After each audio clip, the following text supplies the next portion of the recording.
మన Uttarandhra ఆటపాట by by ఏ బంగారు బాయి చెరువు కాడ బోరింగు నభో నభో నబరిగజలు ఎత్తుకొలుసులు ముక్కు పొడకలు నడుము సన్న నాగరాలు ఎవరు కానీ బాగోతో అబో అబో అబో అబో బేడ పరక టిక్కెట్. ఇవన్నీ ఎక్కడి నుంచి వచ్చినాయి నాకు అంటే, ఎదుగో ఆయన పుణ్యం. ఉత్తరాంధ్ర ఆట పాట నా గుండెల్లో నా అణువున నింపేశారు. అలాగే అంటే అలాంటి విశాఖపట్నం సినిమాలకే కాదు, ఇదే నోవాటెల్లో ఒక 2 సంవత్సరాల క్రితం నలిపేస్తే నువ్వు బయటికి రాకూడదు కారులో నుంచి కూడా అని అప్పుడున్న పోలీసు ఉన్నతాధికారులు నలిపేస్తే, నోవాటెల్లో ఉంటే భయభ్రాంతుల్ని చేస్తే, హోటల్ రూములని బూట్లతోటి కొడితే, అరెస్ట్ చేయాలని ప్రయత్నం చేస్తే, విశాఖపట్నం మొత్తం వచ్చి మన నోవాటెల్ ముందుకు వచ్చింది. అంత బలమైన మెమరీ కూడా వచ్చింది, జ్ఞాపకం. అందుకని నాకు విశాఖపట్నం, నేను అందుకని ప్రత్యేకించి విశాఖపట్నంలో ఈ ఫంక్షన్ పెట్టాలని నిర్ణయించుకున్నాను. అలాగే మాట వినాలాగండి. అలాగే మీకు తెలుసు, మనకి వకీల్ సాబ్ కానీ మిగతా ఏ హీరోస్ అయినా ఈరోజు ఉప ముఖ్యమంత్రిగా అంటే కూడా మీతోటి పవన్ కళ్యాణ్ అని మీకు ఇష్టమైన హీరోగానే మాట్లాడతాను ఈరోజు. అంటే అందరి హీరోల సినిమాలకి డబ్బులు 150 రూపాయలు 200 ఇస్తే, పవన్ కళ్యాణ్ స్పెషల్ ఏంటంటే 10 రూపాయలు 15 రూపాయల టికెట్ గత ప్రభుత్వంలో. అలాంటి పరిస్థితుల్లో కూడా భీమ్లా నాయక్ని ఘన విజయం చేసిన మీ అందరికీ ఈ రోజున సభాముఖంగా మీ అందరికీ ధన్యవాదాలు తెలియజేస్తున్నాను. యావత్తు తెలుగు ప్రజానీకానికి, ఆంధ్ర ప్రజానీకానికి, రాష్ట్రానికి. ఇలాంటి పరిస్థితుల్లో గౌరవ ముఖ్యమంత్రి శ్రీ నారా చంద్రబాబు నాయుడు గారి నాయకత్వంలో కూటమి ప్రభుత్వం ఏర్పాటు చేసిన తర్వాత సినిమాటోగ్రఫీ శాఖ జనసేన తీసుకున్నప్పటికీ కూడా ఇది మన ఇబ్బందిగా అంటే మనం తీసుకోకూడదు అని చెప్పేసి ప్రత్యేకించి నేను గౌరవ ముఖ్యమంత్రి గారి ఆఫీస్కి పంపించాను. ఈ సినిమా టికెట్ రేట్ అందరికీ ఇచ్చినట్టుగానే ఇస్తే బాగుంటుంది, నిర్మాతలు నాకు చెప్పినప్పుడు నాకు సంబంధం లేదు, ఇది మీరు గౌరవ ముఖ్యమంత్రి శ్రీ చంద్రబాబు నాయుడు గారి టేబుల్ మీద పెట్టండి, ఆయన ఇస్తే తీసుకోండి, ఆయన ఎన్ని రూపాయలు ఇస్తే తీసుకోండి, అంతకుమించి నేను ఒక్క మాట కూడా చెప్పనని చెప్పాను. సో అలాంటి పరిస్థితుల్లో గౌరవ ముఖ్యమంత్రి గారు ఈ సినిమాకి కావాల్సిన నాకేం ప్రత్యేకంగా ఏం చేయలేదు, కానీ అందరి హీరోలకి ఎలా చేశారో చేసినందుకు ప్రత్యేకంగా వారి మనస్ఫూర్తిగా మనందరి తరపున, మన అభిమానులందరి తరపున వారికి ఒక్కసారి బలమైన కరతాళ ధ్వనులతోటి కృతజ్ఞతలు తెలియజేద్దాం. ఇందాకే వస్తూ ఉంటే మన యువ నాయకుడు, యువగళం ప్రతినిధి, 100 కిలోమీటర్లు ప్రయాణించిన నాయకుడు, తెలుగుదేశం యువ సారథి శ్రీ నారా లోకేష్ గారు ట్వీట్ చేసి పవనన్న సినిమాలు బాగుండాలి, ఘన విజయం సాధించాలి అని మనస్ఫూర్తిగా ట్వీట్ చేసినందుకు వారికి నా ప్రత్యేక ధన్యవాదాలు, కృతజ్ఞతలు తెలియజేసుకుంటున్నాను. అలాగే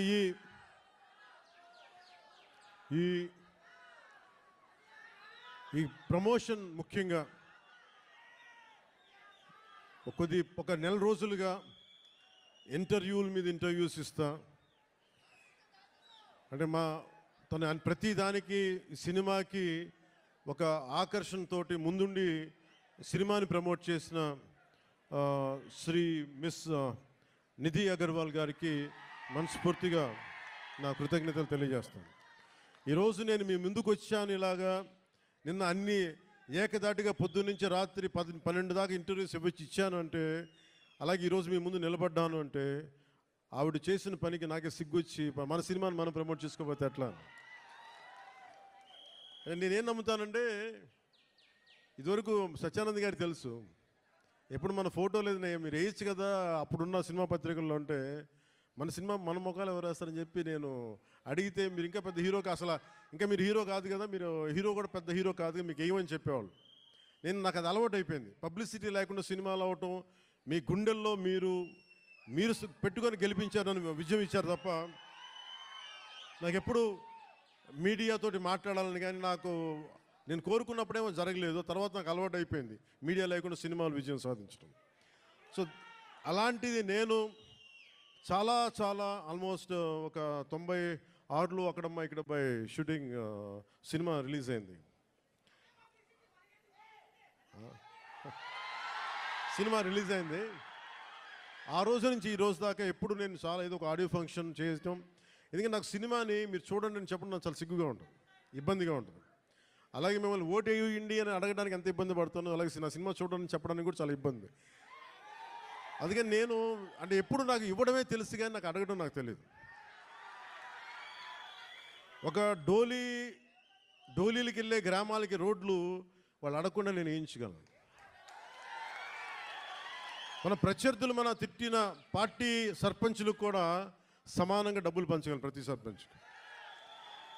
సో నాకు ఇవ్వడమే తెలుసు కానీ అడగడం తెలియదు. కానీ నేను అడగక్కర్లా, మీరు ఇస్తారని నాకు తెలుసు. అలాంటిది cinema I love you to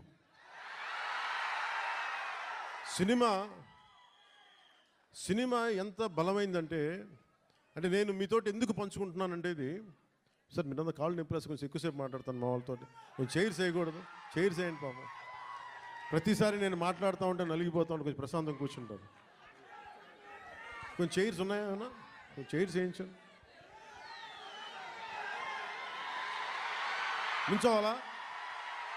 కాదు, దేని కాదు, వాళ్ళు అంటే నాకు విశాఖపట్నం సత్యానంద్ గారు నన్ను ఇక్కడికి తీసుకొచ్చినప్పుడు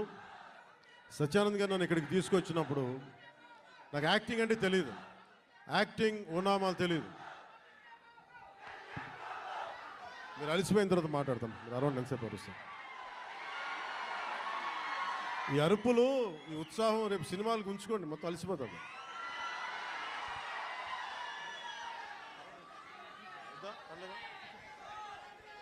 కూర్చోండి ప్రశాంతంగా. నేను మీతోటి నా అనుభవాలు పంచుకుంటాను. అంటే నేను మీరు ఇప్పుడులా కనిపించే సత్యానంద్ గారు నాకు పరిచయం అయ్యే టైంకి నాకు బయటికి 10 మంది మధ్యలోకి రావాలంటే చాలా ఇబ్బంది ఉండేది. రూమ్లోంచి బయటికి రావాలంటే సిగ్గుపడిపోయాడు, ధైర్యం ఉండేది కాదు. కానీ లోపల చాలా ఆలోచించేవాడిని. ఏదన్నా సరే బయటకు వచ్చి ఏదైనా మాట్లాడాలి, గొంతు పెగల్చాలి అంటే లోపల బిగుసుకుపోయేది, భయం వచ్చేది, గొంతంతా ఉండలు చుట్టుకుపోయేది. అలాంటి సమయంలో మా అన్నయ్య గారు అడిగారు, నువ్వు ఏమవ్వాలని ఉందరా అంటే, నేను చాలాసేపు ఆలోచించాను. జస్ట్ బతకాలి ఉందని చెప్పాలనుకున్నా, ఆ మాట అంటే కొడతాడని చెప్పలే, ఏదో తెలివితేటలు చూపించుకున్నా. కానీ నాకు లోపల ఏముండిందంటే, నాకే కోరికలు లేవు. నాకు చిన్నప్పటి నుంచి నాకు పెద్ద ఏం కోరికలు లేవు, ఏదో మామూలుగా బతకడం తప్ప ఒక హీరో అవ్వాలనో లేదంటే సాధించాలనో లేదు. కానీ చిన్నప్పటి నుంచి ఉన్న ఒకే ఒక్క మూల లక్షణం ఏంటంటే, అన్యాయం జరిగితే ఎదురుదాడి చేయాలని ఉంటుంది, నాకే జరగక్కర్లే. అలాగే సహాయం చేయాలనిపిస్తుంది. ఈ 2 లక్షణాలు తప్ప సినిమాలు చేద్దామని కానీ డబ్బులు సంపాదించాలని కానీ నాకు ఆలోచన లేదు. అలాంటి నాకు చదివేవాడిని. అలాంటి నాకు వీని ఇలా వదిలేస్తే ఎటు కాకుండా పోతాడని మా అన్నయ్య గారికి భయం వేస్తుందేమో.